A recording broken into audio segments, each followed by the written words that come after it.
le sujet de ce web café sera un tout petit peu moins technique que celui du mois dernier qui était consacré aux retraites, mais un sujet très intéressant. C'est vrai qu'il y a beaucoup de préjugés sur la question des réseaux sociaux. Qu'est-ce que je peux faire? Qu'est-ce que je peux imposer à mes salariés? Qu'est-ce que je ne peux pas imposer? Alors, on verra que globalement, on est plutôt sur de la logique, on va dire. En tout cas, je trouve que c'est plutôt logique. Vous pourrez toujours me donner votre avis à la fin du webinaire.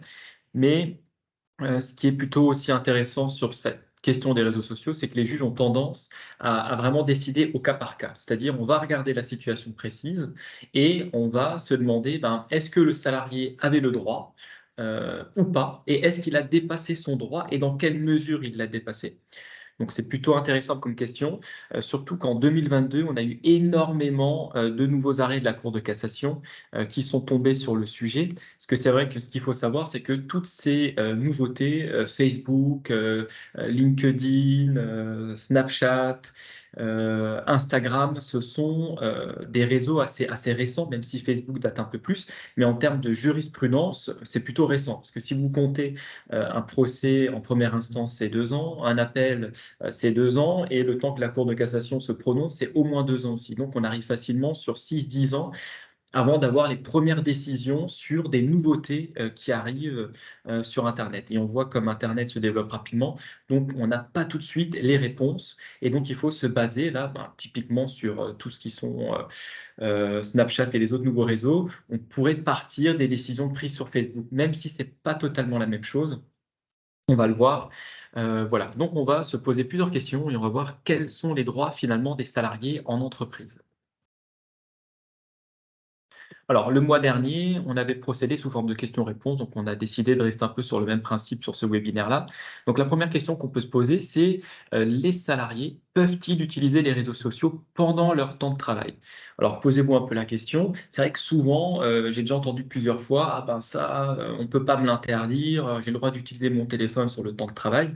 Et ce qu'on va pouvoir remarquer, c'est que, hem, la jurisprudence ne consacre pas un droit à l'utilisation de son téléphone portable sur le lieu de travail. Donc si un salarié peut l'utiliser, on n'a pas le droit de l'utiliser de manière abusive. Alors là, encore une fois, il faut se poser la question: est-ce que la restriction que je vais apporter à mon salarié en termes d'utilisation de son téléphone, est-ce qu'elle est proportionnée ou non? heu, un salarié qui serait seul, à son bureau, on peut difficilement, lui interdire d'avoir son téléphone portable sur le bureau. Donc il pourrait l'avoir sur le bureau, l'utiliser, c'est encore une fois différent, et de manière intempestive, encore une fois différent. Par contre, un salarié qui maintenant est chargé de compter les billets de banque, lui, on pourrait lui interdire d'utiliser son téléphone portable parce que ça peut le perturber dans son décompte. Donc on pourrait justifier de manière objective, bah, que dans le cadre d'un métier de banquier, on interdit, l'utilisation du téléphone portable pendant le temps de travail. Mais si ça ne perturbe pas le travail, on ne peut pas l'interdire. Alors là, on peut citer, l'article L 1121-1 du code du travail qui dit que nul ne peut apporter aux droits des personnes et aux libertés individuelles et collectives de restrictions qui seraient pas justifiées par la nature de la tâche à accomplir, ni proportionnées au but recherché. Donc c'est ce que vient d'expliquer avec le fait de compter les billets. Donc on pourrait l'interdire, mais si c'est pas justifié, on ne peut pas l'interdire. On a un cas de jurisprudence, de 2020 en 2022 qu'on va revoir après, hein, d'un salarié qui a utilisé sa connexion, professionnelle pour un but personnel pendant 41 heures sur le même mois. Il a été licencié pour faute grave et les juges ont validé, le licenciement. Là, l'utilisation était véritablement disproportionnée par rapport à sa liberté d'utilisation, dont il bénéficie. On peut aussi, faire le parallèle, sur ce type de situation par rapport à la gravité de l'utilisation, mais aussi par rapport à l'ancienneté du salarié dans la société. Bien entendu, si vous avez un salarié qui est dans votre société depuis 20 ans, qui a un dossier disciplinaire complètement vierge, vous pourrez difficilement, le licencier, du premier coup, s'il utilise un peu trop son téléphone portable. Bien sûr, si c'est disproportionné, on pourra le faire, alors qu'un salarié qui viendrait de rentrer depuis 1 semaine dans votre société, 2 semaines, on va dire, parce qu'on va dire il est plus en période d'essai, il utilise trop son téléphone portable, vous pouvez beaucoup plus facilement le licencier qu'un salarié qui est là depuis plus longtemps. Voilà. Donc, pas de droit consacré à l'utilisation de son téléphone portable, mais toutefois, l'employeur ne peut pas apporter de restrictions qui seraient disproportionnées. Les salariés peuvent-ils librement communiquer sur les réseaux sociaux concernant leurs entreprises? Alors là aussi, c'est une question assez délicate. Euh, ce qu'on peut retenir, c'est que il y a toujours une obligation de discrétion. Généralement, c'est ce qu'on mentionne dans les contrats de travail. On a une clause dans le contrat qui dit vous devez faire preuve de discrétion, etc. Et donc, encore une fois, comme avant, on va regarder selon la gravité des faits, selon la publicité qui en a été faite. Euh, Surtout qu'on parfois on maîtrise de moins en moins bien les réseaux sociaux. On peut le voir. On a déjà tous vu quelqu'un, à titre d'exemple, hein, qui voulait souhaiter l'anniversaire de quelqu'un, sans doute dans une conversation privée, et finalement il l'a publié sur le mur de la personne ou sur son propre mur à lui.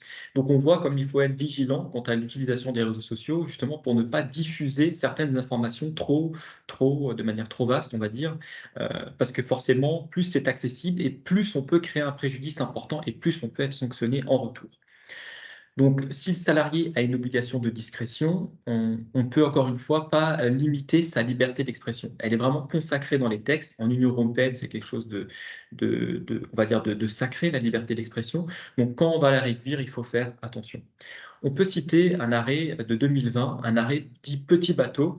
En fait, on avait une salariée qui faisait partie de l'entreprise Petit Bateau, qui a assisté à un défilé privé sur la nouvelle collection de son entreprise et qui l'a filmé et qui l'a publié sur Facebook. Alors, sans doute de très bonne foi, mais elle ne s'est pas rendue compte à quel point la divulgation de cette nouvelle collection était confidentielle et donc elle l'a publié sur son propre compte Facebook. Alors jusque-là, on peut se dire, oui, mais attention, qui c'est qui a accès à son compte Facebook? Elle avait que, entre guillemets, 200 amis. Donc la publication est très réduite par rapport à une publicité qui aurait pu être faite à la télé ou à la radio. Sauf qu'en fait, il s'est avéré que dans ses amis, il n'y avait majoritairement que des professionnels de la mode et qui faisaient notamment partie d'autres marques. Et donc, elle a été licenciée pour faute grave. Et les juges ont validé ce licenciement pour faute grave parce que le trouble, le préjudice était trop important par rapport à la liberté d'expression qu'elle avait. Donc, certes, elle avait la liberté d'expression de publier les choses sur son mur. Par contre, sa liberté d'expression s'est arrêtée là où commençait le secret professionnel de la nouvelle marque de son employeur. On peut imaginer que si ses amis n'avaient eu rien à voir avec des professionnels de la mode, limité à 200 personnes, le licenciement ne serait sans doute pas passé. Donc on voit ici comme il faut un peu mesurer liberté d'expression et préjudice, encore une fois. Alors, quelles sont les limites à la liberté d'expression des salariés sur les réseaux? Même si on l'a déjà un peu vu sur les différentes slides précédentes. Donc, je répète encore une fois, mais c'est vrai que la Convention européenne des droits de l'homme consacre vraiment cette liberté d'expression. Pas de censure, liberté du moment que, effectivement, vous connaissez la phrase qui dit ma liberté s'arrête là où commence celle des autres. Donc là, c'est exactement la même chose. Notre liberté s'arrête là où commence celle de l'employeur et notamment pas de propos diffamatoires, pas de propos excessifs, pas d'injures, etc. Et même si on n'injure pas, comme on a pu le voir notamment pour la collection de petits bateaux, on peut tout de même créer un préjudice et donc être sanctionné pour ces éléments-là. Quels sont les éléments caractérisant l'abus dans la liberté d'expression? Donc, encore une fois, c'est vraiment vu au cas par cas. Donc, généralement, ce qu'on peut retenir, c'est que le salarié qui dénigre son entreprise, ses dirigeants ou ses collègues, ou lorsqu'il tient des propos injurieux qui portent publiquement des accusations mensongères, là, on n'est pas dans son droit, hein. Généralement, on peut sanctionner même au niveau droit du travail, c'est-à-dire mettre des avertissements ou des licenciements, mais un employeur qui se ferait insulter pourrait très bien également poursuivre sur le volet pénal pour diffamation, injure, outrance, etc.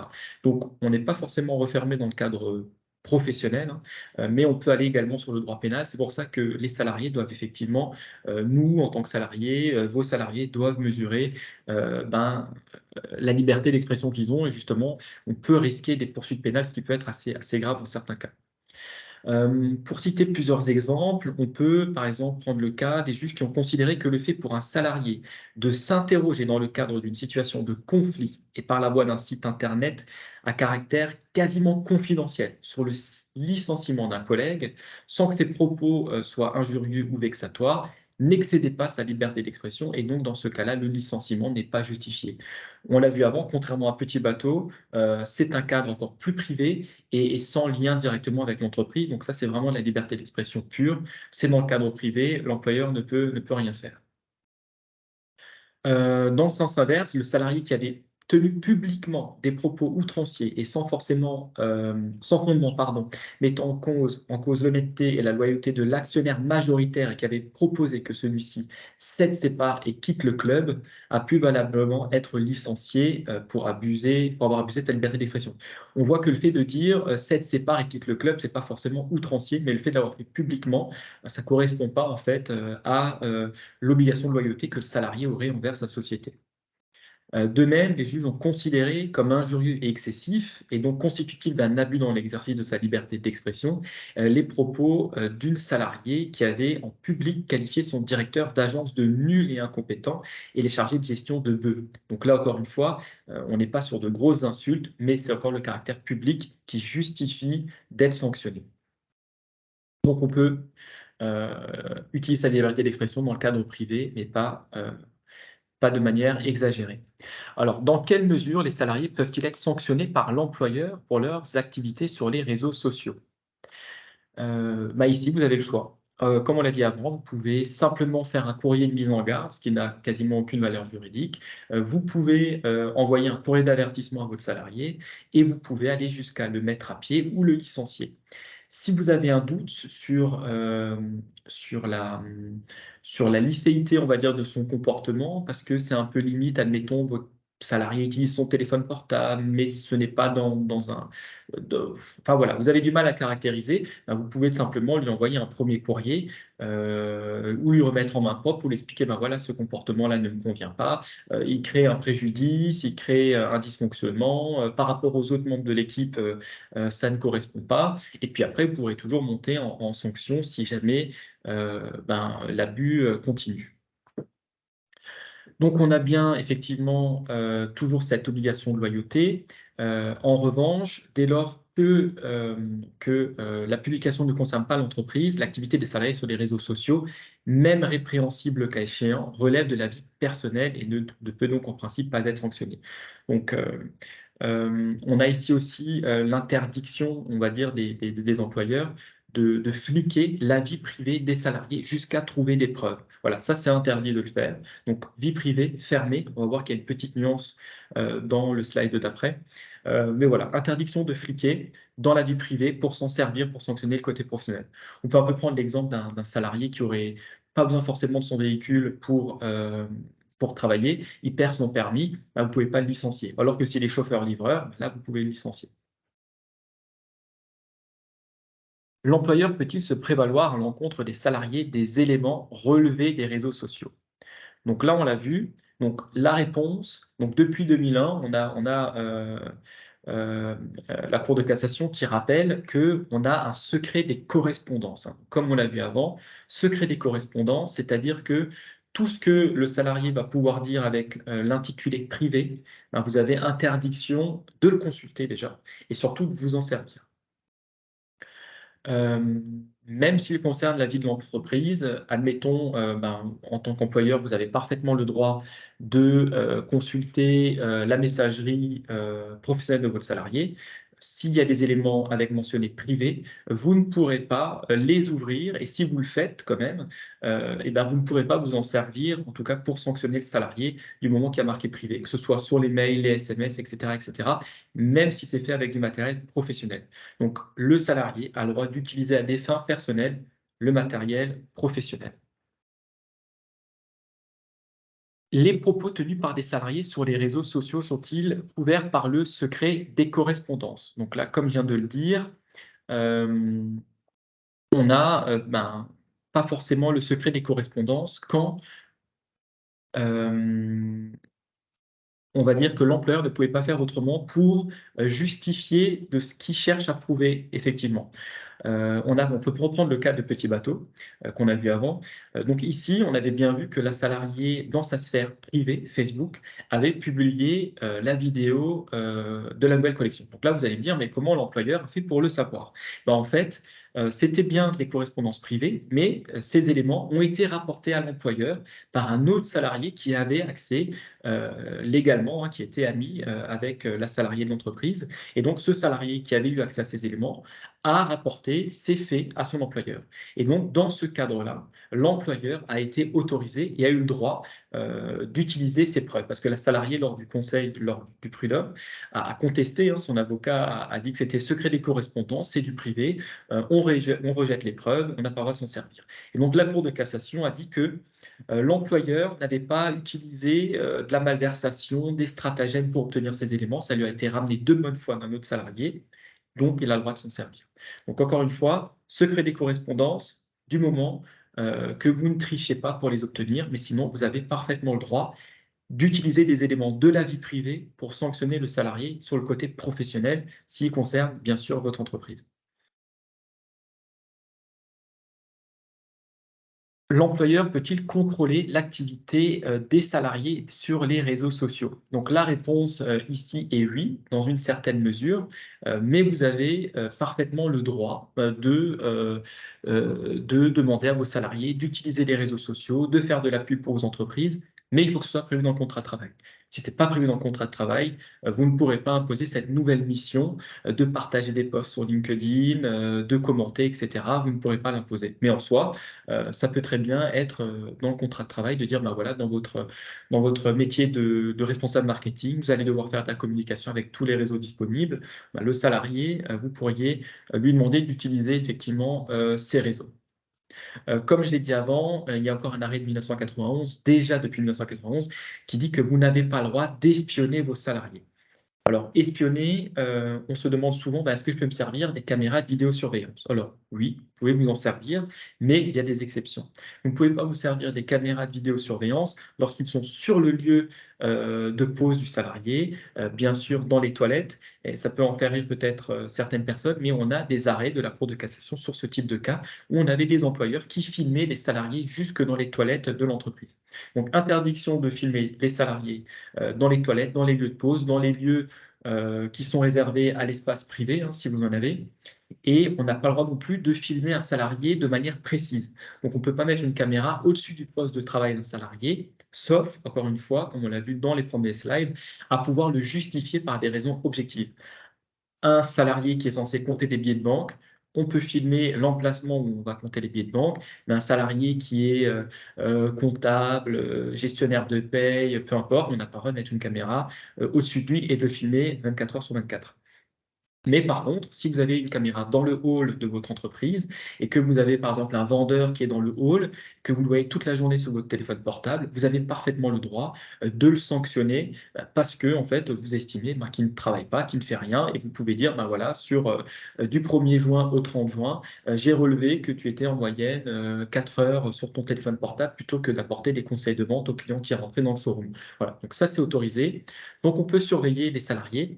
Euh, Sur les réseaux sociaux, c'est pareil. Du moment que vous avez accès librement à la plateforme, euh, on voit que sur Facebook, notamment, on l'a vu avant pour les arrêts, on peut décider sur Facebook de restreindre l'accès à son mur, par exemple.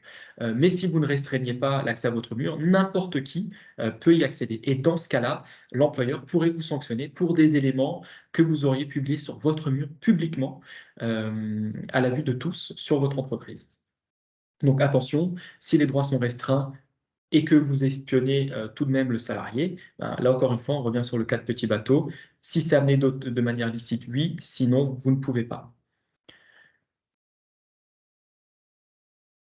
Alors, quel contrôle de l'employeur sur la messagerie professionnelle? Donc là, encore une fois, comme on l'a vu avant, l'employeur n'a pas le droit de violer le secret des correspondances identifiées comme privées, comme on l'a vu, mais par contre, vous avez le droit de consulter les connexions Internet de vos salariés, donc voir à quelle heure ils se connectent le matin, à quelle heure ils se déconnectent, quelle est leur activité, est-ce qu'ils bougent la souris, est-ce qu'ils ne bougent pas la souris, parce que de plus en plus en télétravail, on peut se demander est-ce que le salarié est vraiment actif. Ben, on peut, avec des logiciels, détecter est-ce que c'est un robot qui bouge la souris, est-ce que c'est pas un robot. Donc tout ça ça c'est parfaitement autorisé d'analyser l'activité de vos salariés, le nombre de mails qu'ils envoient le matin, l'après-midi, par heure, par jour, par semaine, de faire un comparatif avec les autres salariés.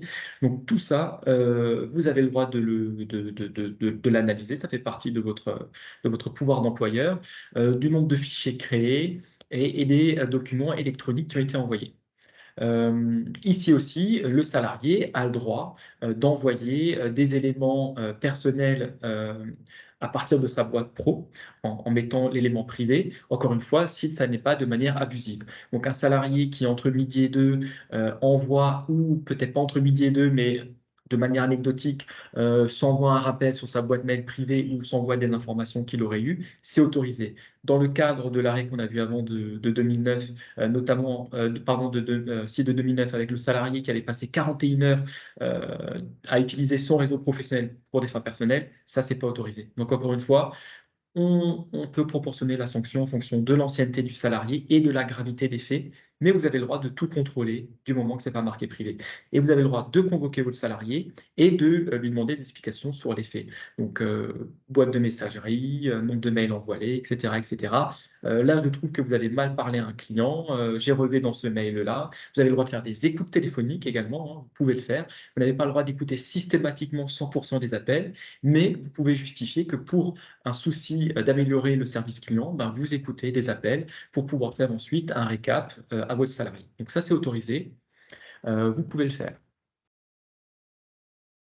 L'employeur peut-il faire usage des réseaux sociaux comme preuve contre le salarié? Donc là, on l'a assez répété. L'employeur peut le faire, hein. On a toute une série d'arrêts qui sont dits des licenciements Facebook. On a eu énormément de licenciements dits Facebook. Sans doute peut-être aussi parce que la génération d'employeurs actuels, plutôt de la génération Facebook et peut-être moins de la génération Instagram, et que les contentieux Instagram viendront plus tard. Parce qu'on voit bien que la génération peut-être entre 12 et 30 est plus sur Instagram et la génération d'après plus sur Facebook selon les études qui ont été réalisées. Alors, on va citer plusieurs exemples. On a en 2016 la Cour d'appel de Reims qui avait jugé valable le licenciement pour faute grave d'une aide-soignante qui a réalisé un défi sur son lieu de travail qu'elle avait publié sur Facebook avec une vidéo. Donc, les juges ont estimé que la vidéo portait atteinte à l'image de l'entreprise et que le licenciement était justifié. En 2018, la Cour d'appel de Toulouse a jugé que le fait d'afficher à la vue de tous sur l'écran de l'entreprise les propos injurieux à l'égard de ses collègues et de son employeur, tenus sur sa messagerie privée de son compte Facebook, justifiait le licenciement pour faute grave. Ici, ce qui a été retenu par les juges, c'est que le salarié était sur son Facebook, peut-être même entre midi et deux, mais a laissé la conversation ouverte à la vue de tout le monde. Le salarié est très certainement parti en pause, a laissé la conversation ouverte et les salariés ont pu lire qu'elle insultait des collègues, qu'elle insultait l'employeur. Et donc, dans ce cadre-là, la sphère privée avait été annulée. On était bien dans la sphère publique parce que la personne l'avait rendu public du fait de l'avoir laissé à la vue de tout le monde. Et donc, le licenciement pour faute grave a été validé. Donc, attention encore une fois, il faut bien maîtriser les réseaux. Dans ce cas-là, ça a été laissé ouvert, sanction possible. Alors que si ça n'avait pas été le cas, si l'employeur l'avait cherché ou un salarié avait fouillé dans la boîte entre midi et deux, à condition qu'il y ait bien marqué privé sur la correspondance, on n'aurait pas pu s'en servir. Voilà. Euh, alors, je le répète encore une fois, je l'avais précisé ici, c'est que, encore une fois, du moment qu'on utilise des stratagèmes, je préfère le rappeler, hein, on ne peut pas s'en servir. Enfin, l'employeur peut-il contraindre le salarié à utiliser ses propres réseaux pour l'intérêt de l'entreprise? Donc là, on a déjà répondu à la question. Donc, on peut effectivement demander aux salariés d'utiliser les réseaux pour le bien de l'entreprise. Alors, pour terminer encore avant la phase de questions-réponses, souvent on peut se demander qu'est-ce que je peux faire? Donc, on peut sanctionner le salarié comme on l'a vu, on le voit sans lui remettre de courrier, on lui voit en lui remettre un courrier, avertissement, mise à pied, licenciement pour faute simple, licenciement pour faute grave. Dans certains cas, vous pouvez aussi passer par un huissier. Souvent, on pense que c'est excessivement cher ou que c'est disproportionné, mais vous avez des mises en demeure que vous pouvez faire parvenir à n'importe qui, que ce soit un client, un salarié, etc., via un huissier. Généralement, c'est 90 €. Vous pouvez rédiger vous-même un courrier. Admettons, vous avez des salariés qui vous font de la mauvaise pub sur les réseaux sociaux, admettons sur LinkedIn, ou un salarié qui se met étant dans votre société, mais ce n'est pas vrai. Donc, pour se faire de la pub, il dit, ben, moi, je suis dans cette société depuis 5 ans, alors que c'est pas vrai. Vous dites, bah, comment je fais, je suis employeur, mais j'ai pas de moyen de le sanctionner disciplinairement. Ben, vous pourriez lui envoyer un huissier pour le sanctionner, pour lui notifier un courrier, en fait, pour lui demander de retirer ces éléments sous peine de poursuite judiciaire. Généralement, le fait qu'un huissier toque à la porte et vous remette un courrier, ça peut refroidir certaines personnes et en tout cas les inciter à retirer certaines publications qui seraient mensongères ou pas. De même, si quelqu'un fait de la mauvaise pub sur vous, essaie de vous copier, etc., sur les réseaux, vous êtes libre de lui envoyer un huissier à l'adresse de sa société ou à son domicile personnel pour lui demander de retirer ses propos injurieux, etc., etc. Voilà. Même s'il n'y a pas de sanction derrière, en tout cas, hormis ce courrier, et c'est déjà un premier élément de preuve que vous pourrez utiliser en cas de contentieux. Voilà, donc on a terminé pour ce dernier webinaire sur un sujet un peu plus souple que les fois dernières, mais autant profiter comme on est bientôt l'été et pendant ces 2 mois de pause. Dans tous les cas, moi, je vous donne rendez-vous dès septembre pour le prochain webinaire, sans doute sur une actualité sociale. Comme tous les ans, le gouvernement en profite en août pour nous créer de nouvelles obligations ou de nouvelles lois, notamment sur tout ce qui est immigration. On l'a vu avec le marché très tendu qu'on a actuellement. Le gouvernement essaye de simplifier la venue de la main-d'œuvre étrangère et donc, ou de restreindre aussi l'utilisation des droits. Sans doute un projet de loi en cours qu'on pourra voir effectivement en septembre. Alors, je vois qu'il n'y a pas de questions. On est à 2-3 minutes de la fin. Donc, j'ai plus qu'à vous souhaiter encore un bel été. Bon courage pour ceux qui ont une activité très intense pendant les mois de juillet-août. Et puis pour les autres, bonnes vacances. Et puis, je vous donne rendez-vous au mois de septembre. Au revoir.